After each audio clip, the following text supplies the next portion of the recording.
there. Good evening. Welcome. Hi.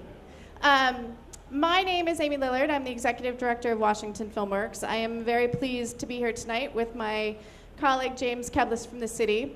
A couple months back, we were here at the Film and Music Happy Hour talking about our first annual report on the state of the film industry in Washington State. We talked a lot about how you as a community create your careers. You know, in our offices, in the Seattle Film office, in the Washington Filmworks office, we spend a heck of a lot of time thinking and talking to people in our community about how each of you create your careers and how we can help you create your careers.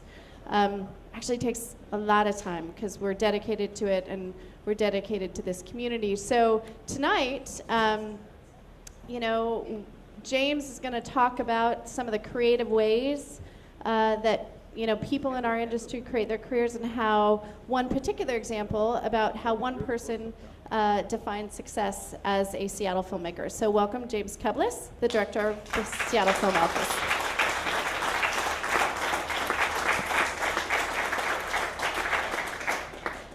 Okay. So thank you for having me back. It's great. If you were here last month, you saw that we did this presentation on a music infographic where we showed 3 musicians here in Seattle that make a living making music. Today we had great success with that, lots of great feedback, so we thought we would repeat it and do it with film and continue this dialogue. One of the things that FilmWorks in my office is trying to do is answer questions. We're trying to move away from hypotheticals or forecasting out and thinking about what the future holds or how things get done, but rather illustrating it and modeling it and making it very visible for you all to see and hopefully feel challenged to get to that, and also to feel like it's accessible and that you can get to that and what that looks like here in Seattle. So that's the goal of all these. We're going to continue them because I think it's great storytelling. I want you all to know that these are an answer. It's not the answer. You can't challenge this because it's real, actual information, but it's not the only way. There are many ways that people put things together and do things differently. We acknowledge that. We're not trying to tell the comprehensive be-all, end-all, but rather what one example looks like. For me, my background is in the music community, music industry here in Seattle, and when I got this gig, it was about, hey, we're going to grow the film industry here, and I was really excited about doing that for film and thought about how we did that for music. And one of the ways I talked about that was, in music, we didn't wait for the Rolling Stones to come to town to decide we had a music industry. We built it ourselves. We built it here from a grassroots perspective, from the streets up, and did it our way on our own terms. And I think that's proven well today. And I think the same can be done for film. While it's great having LA come and make films here, I think there's a danger in that, and there's a lot more benefit in making the local film community and industry work. And that's what my office and Amy's office, have been really invested in trying to do. And so, because think about how Seattle was in the 80s and the early 90s. We had a thriving film scene, Hollywood North. But another incentive program comes along, other competition heats up, and you're left holding the bag, wondering where the party went.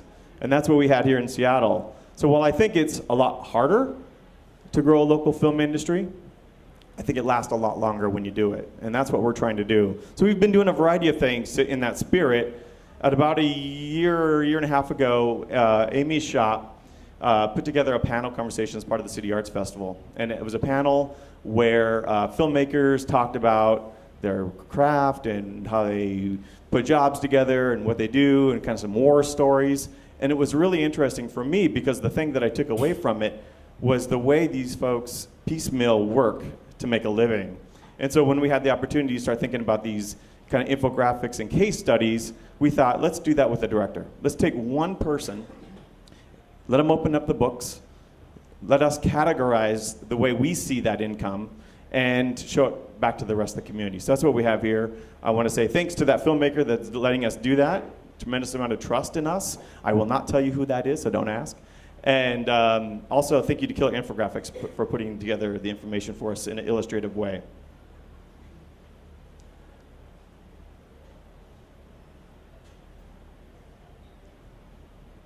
So in order to be a successful filmmaker in Seattle, where you can buy a home, have health care, provide for a family, you have to be a versatile person. And these are the areas that we saw a person in this community putting together enough income to have that kind of lifestyle. In feature film, we all know what that is and what that represents.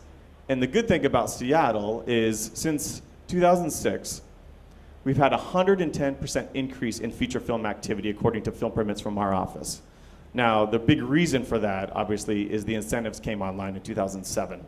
So that's been this great spike of growth for feature films. It's been a nice mix of in-state and out-of-state. It's also been a nice mix of both sides of the state. So really happy with what that represents and what a person can make in that. There's also commercial and corporate work, which are kind of combined in some ways. Commercial work, obviously, is an external focus. This is the stuff that's going out to consumers. This is the stuff that is from online campaigns to Super Bowl commercials. The corporate work is more industry internal, right? This is the trade show, trade element. This is sales videos, these are how-to videos. These are the things that a lot of the corporations here are doing for themselves. Combined, the corporate and the commercial business are well over a third of all the permits that come through our office. So it's a significant amount of work. For FilmWorks even, 37 commercials have taken advantage of the state's incentive, spending over $10 million here locally, and over 20 of those were from out of state and almost all union. So good stuff that we're really excited about. And then there's fun stuff. This is the fun and creative stuff like short films, music videos, stuff you would do for your friends, a creative web series, some kind of concept project, or according to Chris Swenson, all of the things that require kind of fight scenes in the alleys of Pioneer Square with absolutely no budget. That's what these are. I'm sure many of you have applied for that permit.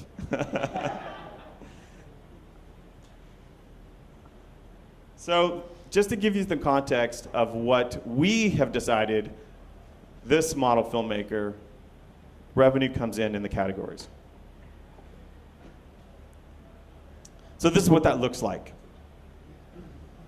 95% of the income comes from either corporate or commercial work. 5% comes from feature film, and then the other stuff doesn't make enough revenue to even count.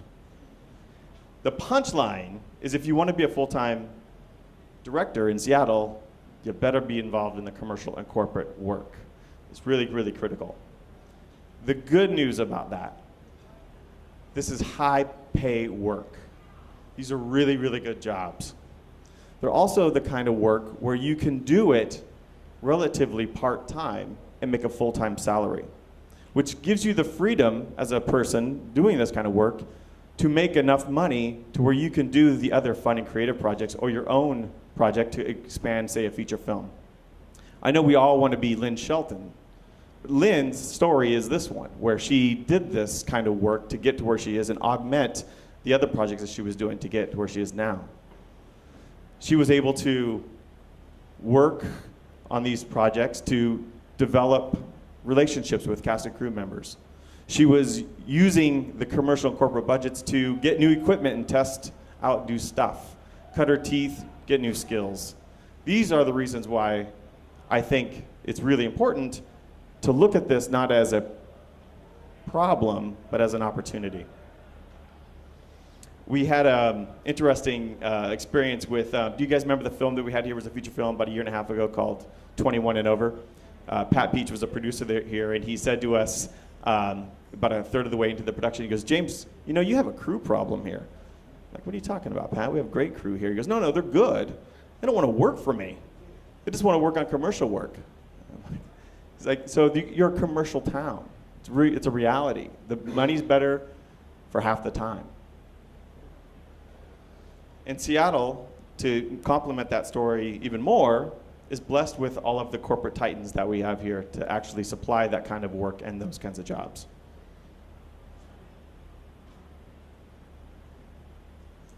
You can also see here at the bottom where it talks about those corporate titans being the majority of the work and 80% of it coming here regionally versus the national stuff. So this is what that person makes. So when you look at the salary, it's good reason to go into commercial and corporate business. So get into it. It's not sellout work. Very good.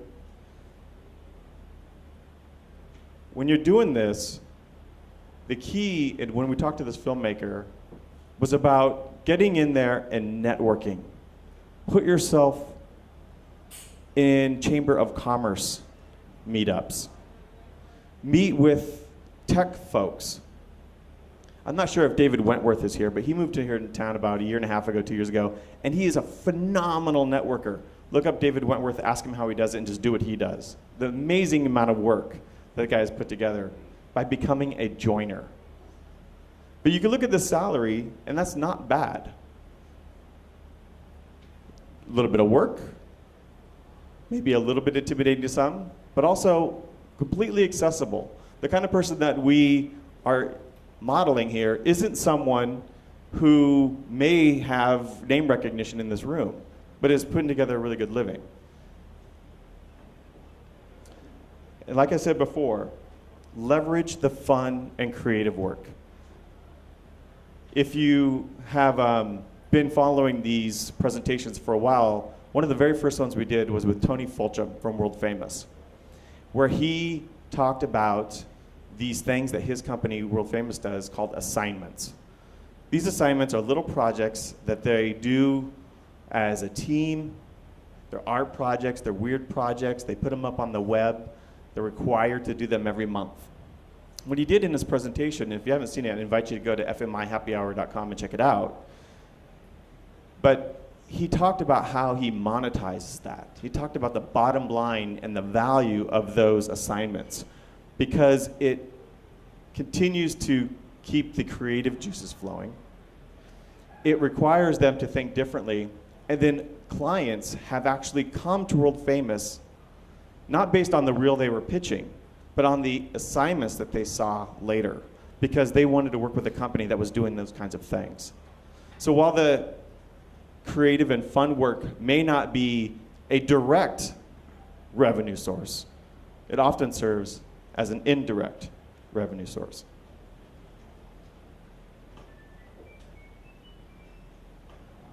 So here's the whole infographic. Like I said before, the goal of this information is to be a little bit challenging. If you're not making $145,000 net, then how can you do that? But also realizing that it's available and accessible here. This is not the exception. This is the rule for Seattle filmmakers. And you can be part of that. And I think it's a good time to be a part of that. Another presenter we had here, Craig Baker, entertainment lawyer here in town, he had this really great story where he talked about, in order to piece together a living as an entertainment lawyer here in Seattle, he had to do all kinds of jobs, all kinds of contracts. When you're an entertainment lawyer in LA, there's such volume of work, you could be a specialist. And that used to really frustrate him because he'd have to do all this kind of patchwork to bring in the revenue to pay the bills. Well, now times have changed, and what people are looking for are someone that has diversity in their experience, transmedia experience. So what used to be a problem is now an asset, and he's leveraged that more. And I think the same thing is true with the kind of filmmaking that's happening in the world today, where branded entertainment is becoming popular, where there's a thinner line between art storytelling and commercial work. And I think this really bodes well for a Seattle community who's been having to do that for a number of years just to make ends meet, now in the driver's seat of what people are looking for.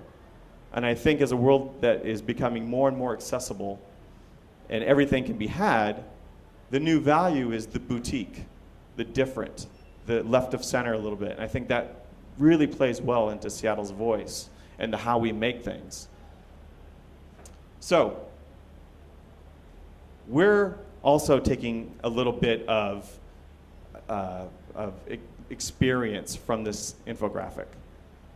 And what FilmWorks in my shop is going to be doing is learning from this and putting together some business development efforts that we think will leverage this success and hopefully get you guys more work and more success as a result.